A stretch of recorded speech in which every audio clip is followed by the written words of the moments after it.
Innal hamdalillah nahmaduhu wa nasta'inuhu wa nastaghfiruh wa na'udzu billahi min shururi anfusina wa min sayyiati a'malina man yahdihillahu fala mudilla lahu wa man yudlilhu fala hadiya lahu ashhadu an la ilaha illallah wahdahu la syarika lahu وأشهد أن محمدا عبده ورسوله لا نبي بعد اللهم صل وسلم على نبينا محمد وعلى آله وأصحابه ومن تبع هداه أيها الحاضرون أوصيكم بنفسي ونفسي بتقوى الله فقد فاز المتقون كما قال الله تعالى في القرآن الكريم أعوذ بالله من الشيطان الرجيم يا أيها الذين آمنوا اتقوا الله حق تقاته ولا تموتن إلا وأنتم مسلمون يا أيها الناس اتقوا ربكم الذي خلقكم من نفس واحدة وخلق منها زوجها وبث منهما رجالا كثيرا ونساء واتقوا الله الذي تساءلون به والأرحام إن الله كان عليكم رقيبا يا أيها الذين آمنوا اتقوا الله وقولوا قولا سديدا يصلح لكم أعمالكم ويغفر لكم ذنوبكم ومن يطع الله ورسوله فقد فاز فوزا عظيما Ma'asyiral muslimin rahimakumullah.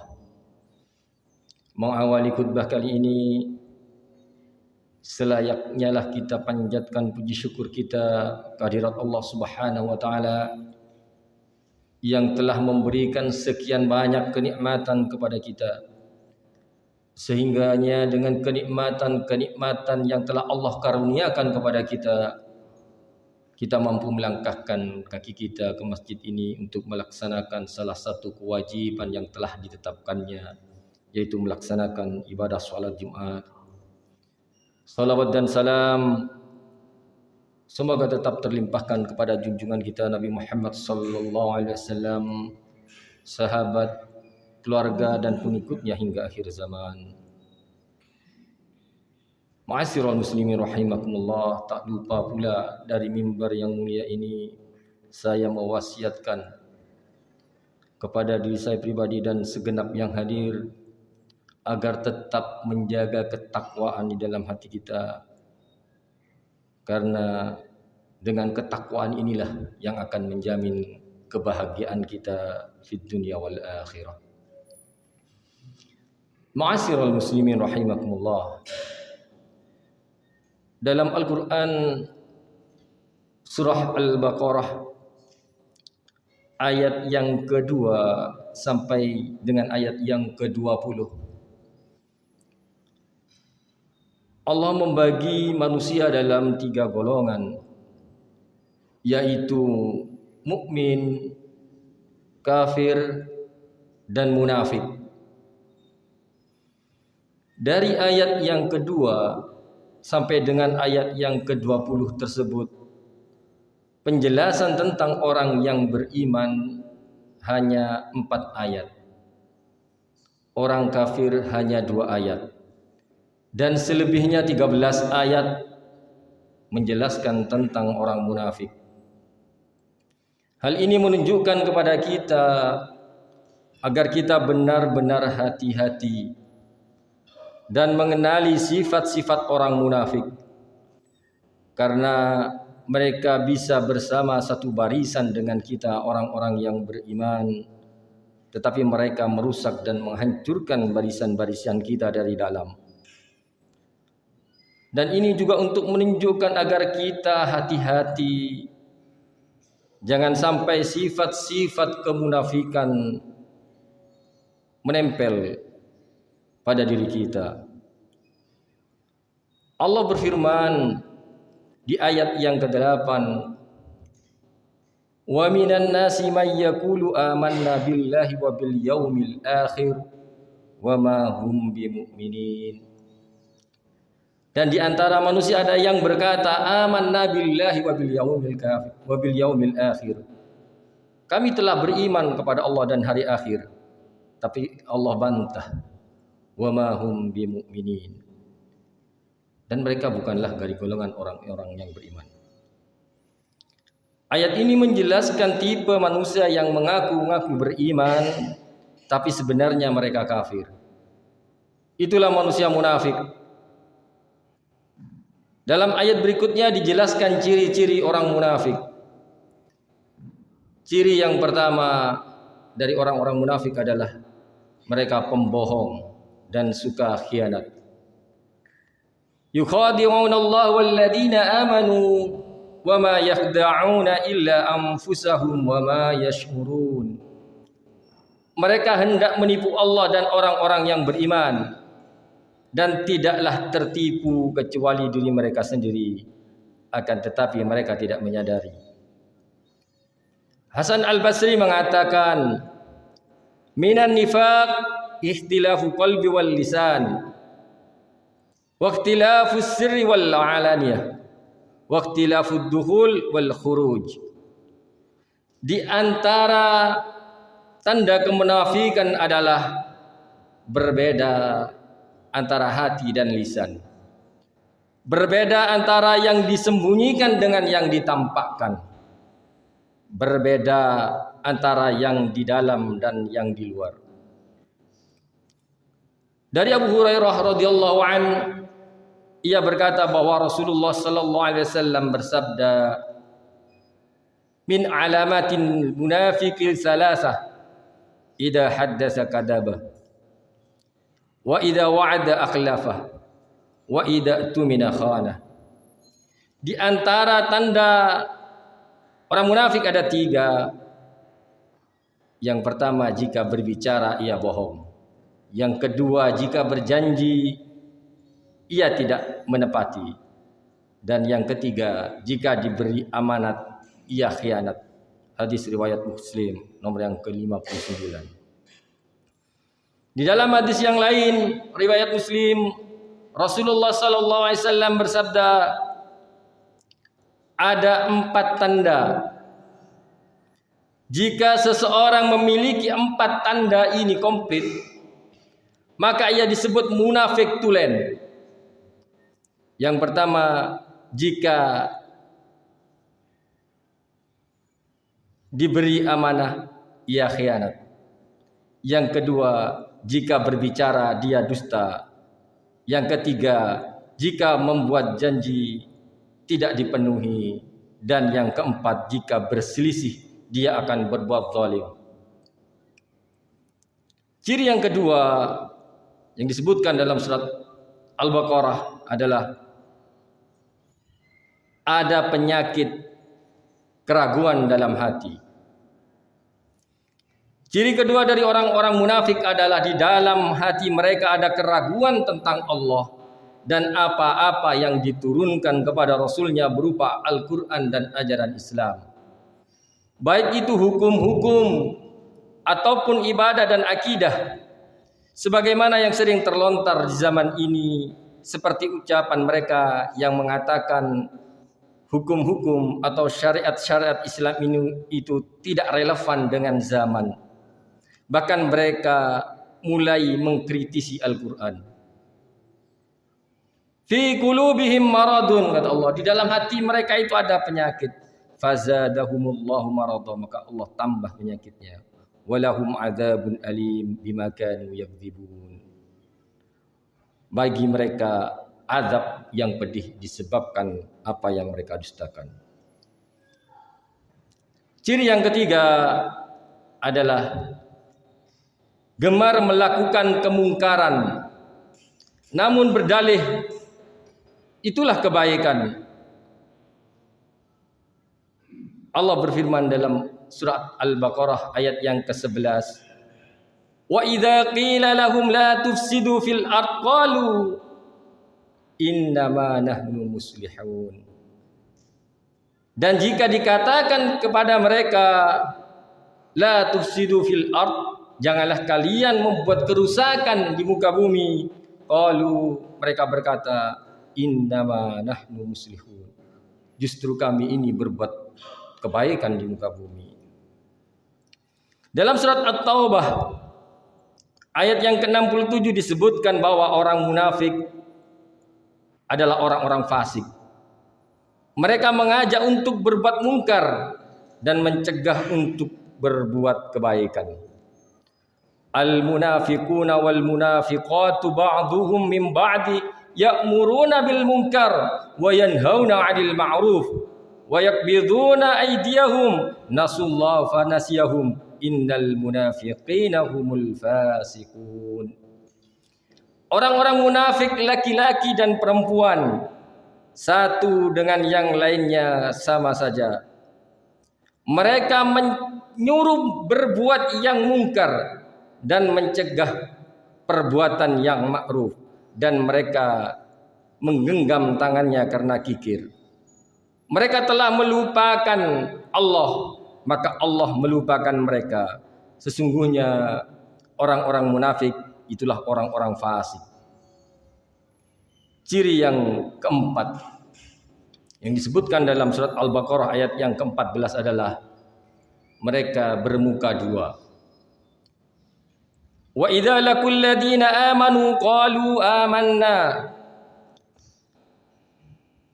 wa idza khalau ila syayatinihim qalu inna ma'akum innama nahnu mustahzi'un. Apabila mereka orang-orang munafik berjumpa dengan orang-orang yang beriman, mereka berkata, kami telah beriman seperti kalian kepada kebenaran Rasul Muhammad dan dakwahnya. Mereka menyatakan beriman secara lisan untuk melindungi diri dan meraih keuntungan dunia. Tetapi apabila mereka kembali kepada teman-teman dan para pemimpin mereka yang menyerupai setan-setan dalam perilaku mereka yang telah berbuat kerusakan dan kejahatan, mereka berkata, sesungguhnya kami tidak berubah dan kami tetap bersama kamu di jalan yang satu dan satu perbuatan. Kami hanya berolok-olok ketika kami mengatakan beriman terhadap orang-orang yang beriman. Ciri yang kelima dari orang-orang munafik adalah mereka lebih menyukai kesesatan daripada hidayah atau petunjuk. Ulaikal ladzina ishtarau dhalalata bil huda fama rabihat tijaratuhum wama kanu muhtadin. Mereka itulah yang menukar kesesatan dengan petunjuk, maka tidak beruntung perniagaan mereka dan mereka tidak akan mendapat petunjuk. Ciri yang keenam adalah mereka tuli, bisu dan buta. Dalam surat Al-Baqarah ayat yang ke-18 disebutkan, sumum bukmun amyum fahum la yarji'un. Mereka itu sumun, yakni tuli. Tuli dalam artian bukan tuli secara fisik, tapi tuli tidak dapat lagi mendengar kebaikan. Bukmun, mereka bisu. Bisu bukan dalam arti mereka tidak dapat mengeluarkan ucapan atau tidak dapat berkata-kata. Bisu dalam artian mereka tidak dapat lagi mengucapkan dari lisannya kata-kata yang memberikan kemanfaatan bagi dirinya dan orang lain. Umyun, mereka buta. Buta dalam kesesatan dan buta mata hatinya. Dia tak mampu lagi melihat dan membedakan mana kebenaran dan kebatilan. Semua pandangannya dinilai atas syahwatnya dan nafsunya. Jika baik menurut nafsunya, maka baik menurut pandangannya. Jika jelek menurut nafsunya, maka jelek menurut pandangannya. Pengertian ini sebagaimana pengertian yang terkandung di dalam firman Allah yang lain. Fa innama la ta'mal absar walakin ta'mal qulub allati fis sudur. Karena sesungguhnya bukanlah mata itu yang buta, tetapi yang buta ialah hati yang di dalam dada. Al-Hajj ayat yang ke-46. Allah Subhanahu wa taala mengancam orang-orang yang tuli, bisu dan buta hatinya ini dengan ancaman. Walaqad dara'na li jahannama katsiran minal jinni wal ins. Lahum qulubun la yafqahuna biha wa lahum a'yunun la yubsiruna biha wa lahum adanun la yasma'una biha. Ulaika kal an'am bal hum adall. Ulaika humul ghafilun. Al-A'raf ayat yang ke-179. Dan sungguh kami penuhi isi jahanam banyak dari kalangan jin dan manusia. Mereka memiliki hati tetapi tidak dipergunakan untuk memahami ayat-ayat Allah. Mereka memiliki mata tetapi tidak dipergunakan untuk melihat tanda-tanda kekuasaan Allah. Dan mereka memiliki telinga tetapi tidak dipergunakan untuk mendengarkan ayat-ayat Allah. Ulaika kal an'am. Mereka seperti hewan ternak, balhum adhal, bahkan lebih sesat lagi. Ulaika humul ghafilun. Mereka itulah orang-orang yang lengah. Ma'asyiral muslimin rahimakumullah. Dalam surat yang lain, surat An-Nisa ayat yang ke-142, ciri orang yang munafik itu adalah malas dalam mengerjakan salat.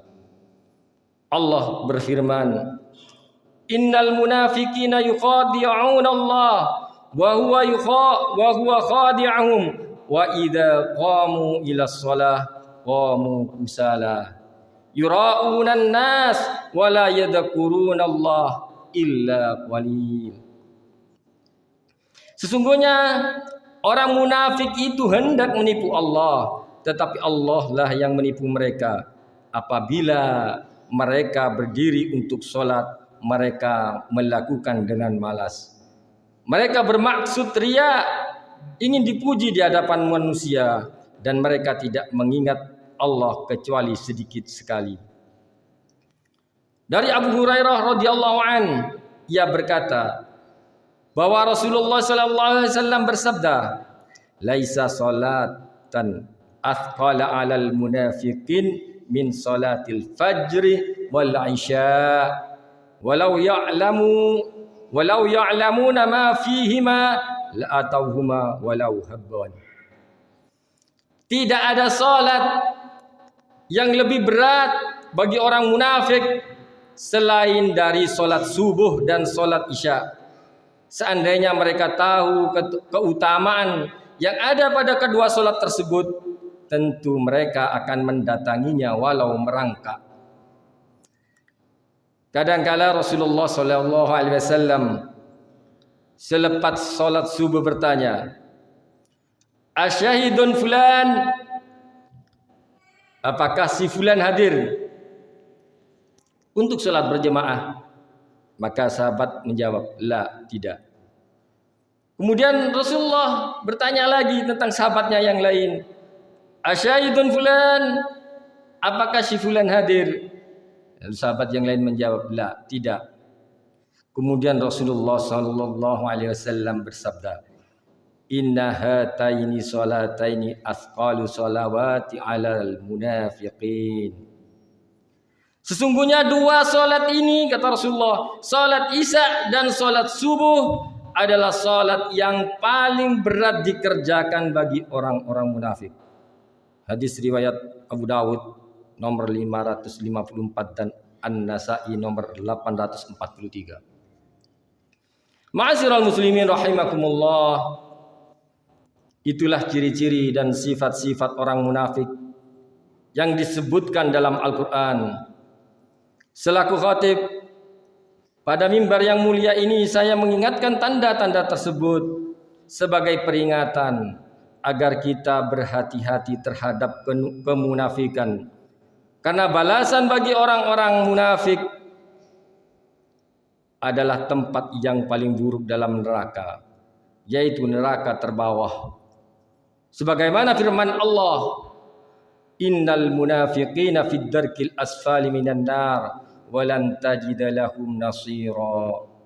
Sungguh orang-orang munafik itu ditempatkan pada tingkatan yang paling bawah dari neraka, dan kamu tidak akan mendapat seorang penolong pun bagi mereka.